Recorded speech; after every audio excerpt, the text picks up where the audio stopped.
अब हमारे पास क्वेश्चन है कि ए और बी सिमेट्रिक मैट्रिक्स है सेम ऑर्डर का, तो हम लोगों को पता करना है ए बी माइनस बी ए कैसा मैट्रिक्स होगा, क्या वो स्क्यू सिमेट्रिक होगा, सिमेट्रिक होगा, जीरो मैट्रिक्स होगा या आइडेंटिटी मैट्रिक्स होगा। तो सॉल्व करते हैं हम लोग। हम लोगों के पास क्या गिवन है, हम लोगों के पास गिवन है कि ए और बी सिमेट्रिक मैट्रिसेस है, मतलब ए का ट्रांसपोज करेंगे तो ए के इक्वल आएगा और जब बी का ट्रांसपोज करेंगे तो बी के इक्वल आएगा, तभी ना सिमेट्रिक है। तो हम लोग अब चेक करते हैं कि ए बी माइनस बी ए कैसा मैट्रिक्स है, ठीक है ना।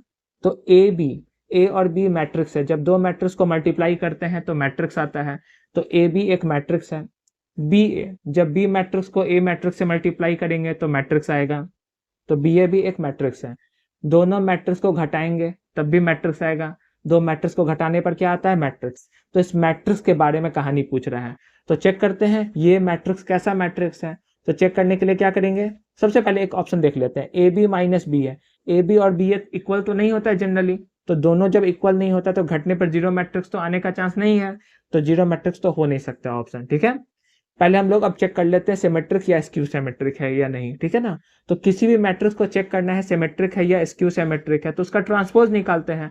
अगर किसी मैट्रिक्स का ट्रांसपोज निकालने पर पॉजिटिव आ गया, जैसे ए ट्रांसपोज निकालने पर ए आ गया तो सिमेट्रिक, और ए ट्रांसपोज निकालने पर माइनस ए आ गया तो स्क्यू सिमेट्रिक। उसी तरह ए बी माइनस बी ए एक मैट्रिक्स है, तो हम लोग को चेक करना है ये कैसा मैट्रिक्स है, तो इसका हम लोग ट्रांसपोज निकालेंगे। अगर ट्रांसपोज निकालने पर सेम टू सेम आ गया तो सिमेट्रिक, और यही चीज आया माइनस में तो हम लोग बोलेंगे ए बी माइनस बी ए एक स्क्यू सिमेट्रिक मैट्रिक्स है, ठीक है। तो हम लोग इसका ट्रांसपोज अब निकाल रहे हैं। तो ये एक मैट्रिक्स है और ये मैट्रिक्स है, हम लोग जानते हैं दो मैट्रिक्स के बीच में माइनस होता है और पूरा का ट्रांसपोज होता है, तो दोनों पर अलग अलग ट्रांसपोज होता है। मतलब अगर सी लिखा हुआ है माइनस डी और पूरा का ट्रांसपोज इक्वल होगा C transpose minus D transpose का, तो इसको हम लोग लिख सकते हैं ए बी का whole transpose minus B A का होल ट्रांसपोज। क्योंकि ए बी भी एक मैट्रिक्स है ना, तो मैट्रिक्स में दो मैट्रिक्स घट रहा है और पूरा का ट्रांसपोज है, तो दोनों का अलग अलग ट्रांसपोज कर देते हैं हम लोग दोनों पर, ठीक है।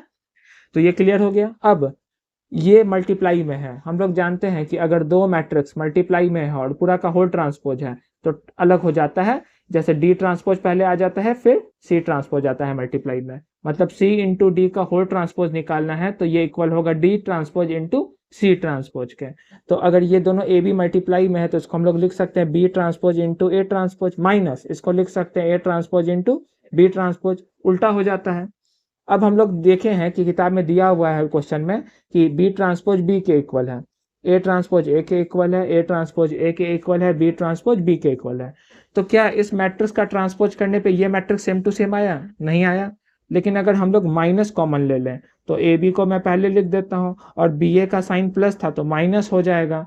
तो अब हम लोग देख सकते हैं कि इस मैट्रिक्स का ट्रांसपोज करने पर यही मैट्रिक्स आया, लेकिन माइनस में आया। क्या आया, A B minus B A matrix का होल ट्रांसपोज करने पर A B minus B A तो आया लेकिन माइनस में आया। यानी ये कैसा मैट्रिक्स है, ए बी माइनस बी ए कैसा मैट्रिक्स है, ये स्क्यू सिमेट्रिक मैट्रिक्स है। तो आंसर हो जाएगा A, skew symmetric matrix. Thank you for watching.